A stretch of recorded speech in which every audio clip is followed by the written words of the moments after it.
सस्ता हो गया है, लेकिन दिल्ली से प्रयागराज जाने की कीमतें आसमान छू रही हैं। और सरकार इतनी निरंकुश हो गई, सरकार का प्रशासनिक अमला इतना निरंकुश हो गया कि आपने तमाम नियमों को धता बताते हुए वीआईपी कल्चर खेलना शुरू कर दिया। जब संपूर्ण मंत्रिमंडल परिषद की वहां बैठक आपने आयोजन की थी, तो क्या आप मंत्रिमंडल के लोगों को ले जा करके वहां भजन कीर्तन करा रहे थे? वो भी तो एक राजनीतिक बैठक थी ना। इस उर्दू एंड इम्पोर्टेड लैंग्वेज, क्या उर्दू निर्यात करी हुई जुबान है? और या फिर क्या ऐसा है कि जब मुगल घोड़े से भारत में आए तो अपने पीछे उर्दू को बैठा करके लाए? संशोधन प्रस्ताव रखने का आपने मुझे अवसर प्रदान किया।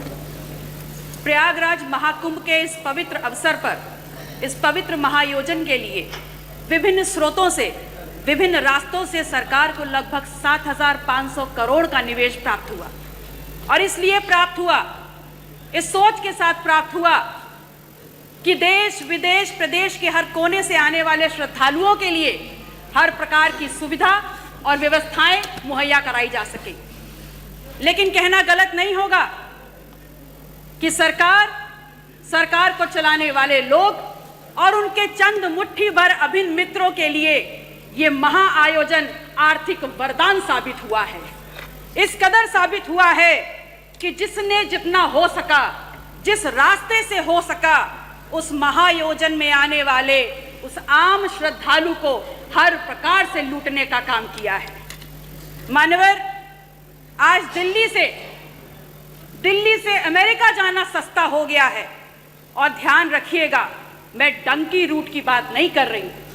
आज दिल्ली से अमेरिका जाना सस्ता हो गया है, लेकिन दिल्ली से प्रयागराज जाने की कीमतें आसमान छू रही हैं।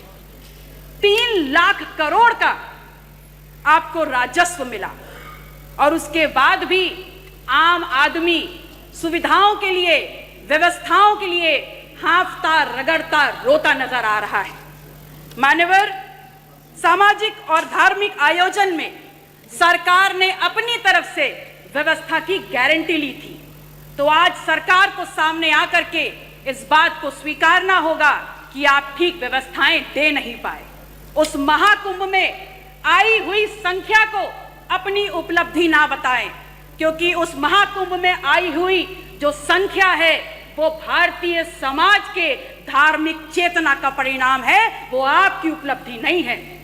उसका श्रेय लेना बंद करिए, बल्कि प्रमुखता से सामने आकर के जो खामियां हुई हैं, जो अव्यवस्था हुई है, उसको स्वीकारिए और सबक लीजिए कि आगे ऐसा दोहराया ना जाए।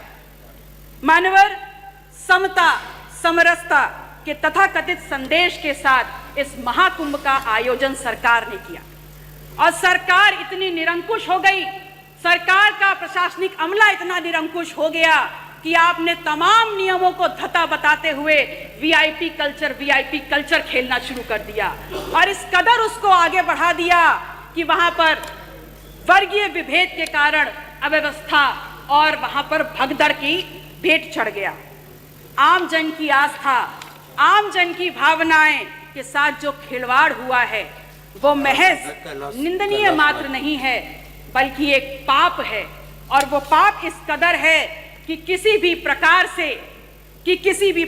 से स्वयं मां गंगा भी उसको नहीं धो पाएंगी। कितनी देर में आएगा? आप कह रहे हैं कि विपक्ष धार्मिक आयोजन महाकुंभ पर राजनीति करता है, तो एक छोटा सा सवाल आपसे पूछ रही हूं कि ये बताइए, 22 जनवरी 2025 को जब संपूर्ण मंत्रिमंडल परिषद की वहां बैठक आपने आयोजन की थी, तो क्या आप मंत्रिमंडल के लोगों को ले जा करके वहां भजन कीर्तन करा रहे थे?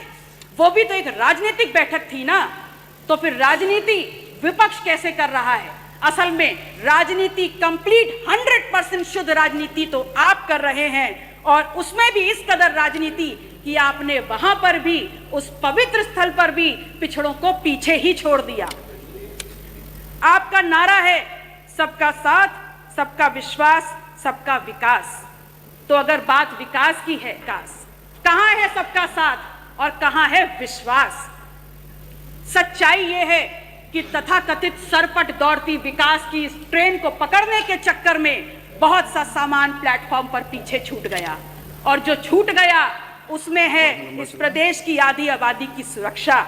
जो प्लेटफॉर्म पर छूट गया वो है नौजवानों की नौकरी का सपना, और जो पीछे छूट गया उसमें है शब्दों की मर्यादा और हमारा अदब। शायद इसीलिए उस दिन सदन में जब विपक्ष के द्वारा विधानसभा की कार्रवाई में उर्दू को सम्मिलित करने की बात की गई तो यहाँ पर अशोभनीय और असंसदीय भाषा का प्रयोग किया गया। तो एक सवाल सीधे सीधे माननीय अधिष्ठाता महोदय, आपके मार्फत आपका संरक्षण लेते हुए मैं नेता सदन से पूछती हूँ, is Urdu an imported language? क्या उर्दू निर्यात करी हुई जुबान है? और या फिर क्या ऐसा है कि जब मुगल घोड़े से भारत में आए तो अपने पीछे उर्दू को बैठा करके लाए? विधायक जी, 5 मिनट हो गया। धन्यवाद। माननीय अध्यक्ष जी, 1 मिनट और। माननीय अध्यक्ष जी, मैं सिर्फ इतना कहना चाहती हूँ कि महामहिम राज्यपाल ने हालांकि थोड़ा ही भाषण पढ़ा, पर मैंने देखा हर छोर पर भारत प्रथम स्तर पर है। बड़ी प्रसन्नता हुई और अगले ही पल ये भी समझ में आ गया कि माननीय राज्यपाल महोदय की क्या गलती है, वो तो बहुत दूर से आई हैं। असल में उनको जो झूठा सच्चा लिख के दे दिया गया उन्होंने पढ़ने का काम किया। अगर सच्चाई समझना चाहते हैं तो समझ लीजिए कि NCW के 2024 के आंकड़ों में उत्तर प्रदेश यदि फर्स्ट है तो महिला के ऊपर और अपराधों में फर्स्ट है। अगर फर्स्ट है तो बाल यौन शोषण के मामलों में फर्स्ट है। कल प्रदेश के मुखिया जब सदन में बात कर रहे थे तो कुंभ में हुई दुर्घटना पर षड्यंत्र की उन्होंने एक तरफ इशारा किया। उन्होंने बताया कि खिलाफ साजिश हो रही है उनकी सरकार के और उनके खिलाफ। तो ये सवाल सिर्फ उनका नहीं है, कलंक लगा है। यह सिर्फ सरकार को बदनाम करने का शिकंजा नहीं है, अपितु ये समूचे उत्तर प्रदेश, पूरे सदन, चाहे पक्ष के लोग हो चाहे विपक्ष के लोग हो, ये पूरे उत्तर प्रदेश की गरिमा पर प्रहार है। कुंभ ना सरकार का आयोजन है ना भारतीय जनता पार्टी का आयोजन।